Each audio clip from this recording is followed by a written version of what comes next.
Olá, bom dia. Tudo bem com vocês? Eu espero que sim.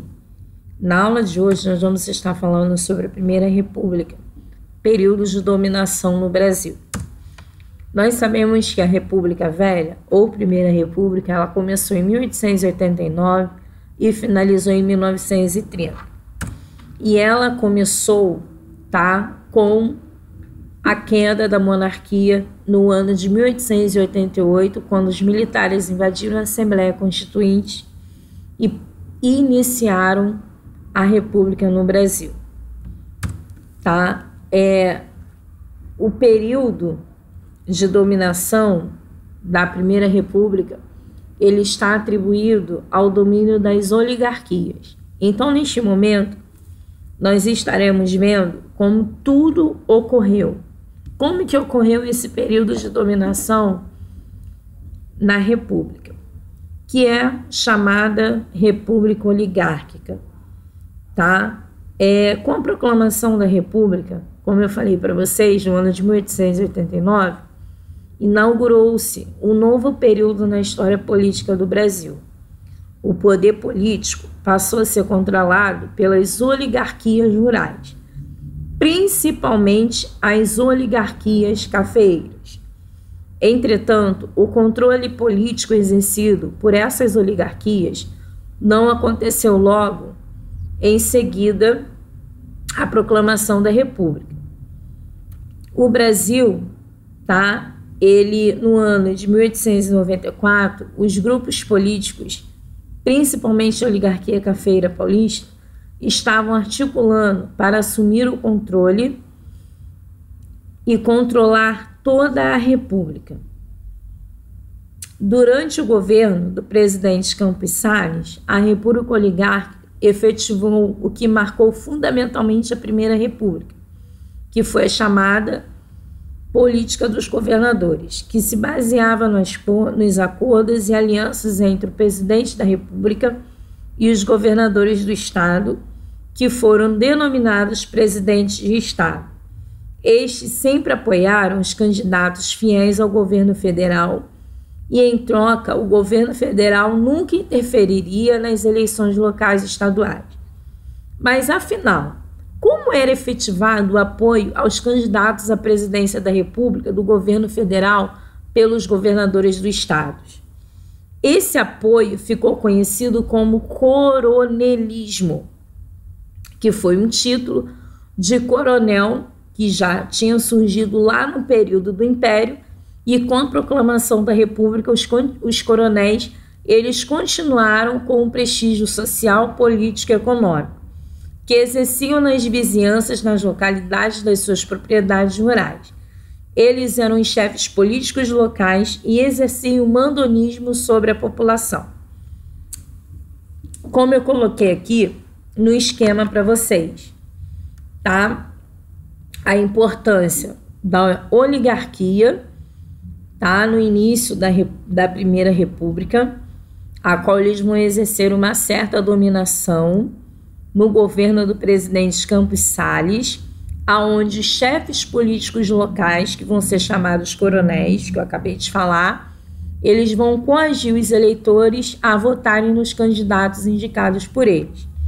E logo esses candidatos, como a gente acabou de ver, vai estar atribuído ao governo federal, e também nas eleições estaduais. Esses coronéis, eles vão, através da intimidação, conseguirem o voto por meio de troca de favores, E essa troca de favores, eles vão exigir que os eleitores votem em seus candidatos. E esse voto imposto pelo coronel, ele vai ser chamado voto de cabresto, que vai ser obtido próximo às áreas da propriedade rural, os chamados currais eleitorais. Lembrando que esses coronéis, eles vão manter, essa troca de favores, uma enorme quantidade de afiliados políticos. Como que ocorria essa troca de favores que eu acabei de mencionar para vocês? Eles distribuíam bolsas de alimentos, emprestavam dinheiro né, eles faziam esse tipo de favores, mas em troca queria que as pessoas votassem em seus candidatos. E aí, esses coronéis, eles tinham também os seus chamados afiliados políticos, tá? Que geralmente, né, sobre a tutela dos coronéis, os afiliados eram as principais articulações políticas. Nas áreas próximas à sua propriedade rural, o coronel controlava todos os votos eleitorais a seu favor, tá? Aonde ele, né, ali residia. Geralmente esses coronéis, né, eles eram os proprietários de terras, fazendeiros. Então ali, todas aquelas pessoas que estavam ali à sua volta, até mesmo aqueles que trabalhavam nas suas fazendas, eram obrigados a votar nos candidatos. E as pessoas votavam e também recebiam algo em troca. Por isso, o nome, né, troca de favores. Então, eles conseguiam esse voto através da troca de favores. E com isso, né, os coronéis, eles iam conseguindo crescer, tá? Os coronéis, eles possuíam uma grande influência, e principalmente no interior do Nordeste. A palavra coronel, tá, está relacionada, como eu falei para vocês, aos ricos fazendeiros. Os coronéis, eles pediam para que, no momento das eleições, todos os afiliados, né, assim, os seus dependentes, votassem no candidato que o seu padrinho, o coronel, o apoiava. Esse controle aí vai ser conhecido como votos de cabresto, tá? Que vai ser presente durante toda a Primeira República, como a gente acabou de ver. E esse voto é o que vai manter as oligarquias rurais no poder durante um bom tempo. Durante a Primeira República, o mercado tinha um caráter agroexportador e o principal produto da economia brasileira era o café. Observaram que logo no início da aula eu coloquei lá o ano que iniciou a República e o fim, e a imagem justamente dos trabalhadores e o café, porque o café ele foi o principal produto da economia brasileira durante esse período. No ano de 1929, com a queda na Bolsa de Valores de Nova York, a economia cafeeira brasileira enfrentou uma enorme crise, pois as grandes estocagens de café fizeram com que o preço do produto sofresse uma redução acentuada, o que ocasionou a maior crise financeira brasileira durante a Primeira República, tá? Que também faz parte desse período da Primeira República. Nós temos também as principais características que vão estar atribuídas ao coronelismo: o voto de cabresto, que nós acabamos de ver, a fraude eleitoral, a política do café com leite e a política dos governadores. O voto de cabresto, só para lembrar você, que foi justamente, né, um voto que vai ser controlado pelo coronelismo. E a fraude eleitoral, ela vai estar atribuída justamente a essas trocas de favores e também, né, a outros meios que foram utilizados durante esse período da República para obter uma quantidade maior de votação. A política do café com leite consistiu nos acordos políticos entre as duas principais oligarquias regionais do Brasil da República Velha, que é São Paulo e Minas Gerais. Política do café com leite é uma expressão utilizada para caracterizar um procedimento político tipo de um período da história do Brasil, denominado República Oligárquica. Esse procedimento consistia na alternância do cargo da presidência da República entre as oligarquias dos dois estados mais poderosos da época, que eram o estado de São Paulo e o estado de Minas Gerais. Agora nós vamos ver sobre a política dos governadores. Os dois estados, como eu acabei de falar para vocês, que mais se beneficiaram com o sistema federativo, melhor dizendo, foram São Paulo e Minas Gerais. Atrás deles vinham a Bahia, Rio Grande do Sul e Pernambuco. As características econômicas desses dois estados eram a produção do café em São Paulo e leite em Minas Gerais, que serviam de monte para a designação da política do café com leite, que estava atribuída a esses dois estados, né, vamos dizer assim, na parte econômica. Eram os estados mais poderosos economicamente no período da Primeira República. O esquema de política do café com leite vai estar atribuído ao cargo de presidente da República, tá? Que passou a ser ocupado, na maioria da parte das vezes, por algum representante das oligarquias de um desses dois estados, como eu acabei de falar para vocês, porque eram os estados de maior produção econômica do país nesse período.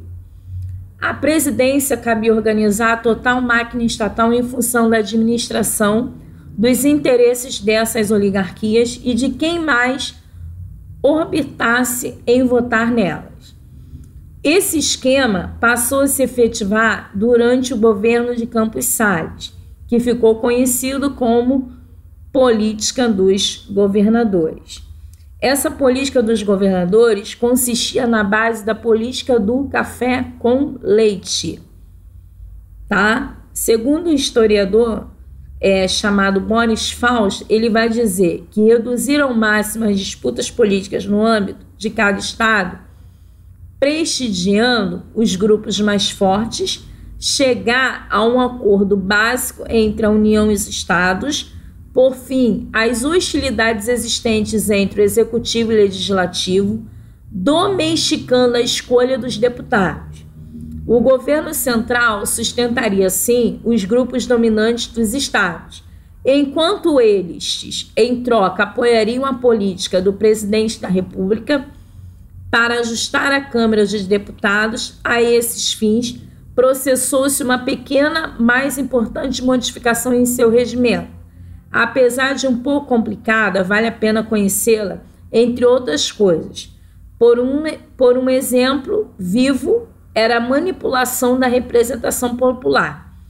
Pelo fato de os dois estados se tornarem preponderantes nessa fase da República, teriam sido São Paulo e Minas Gerais os dois partidos que faziam as principais articulações políticas eleitorais, que era o chamado Partido Republicano Paulista, PRP, e o Partido Republicano, PRM.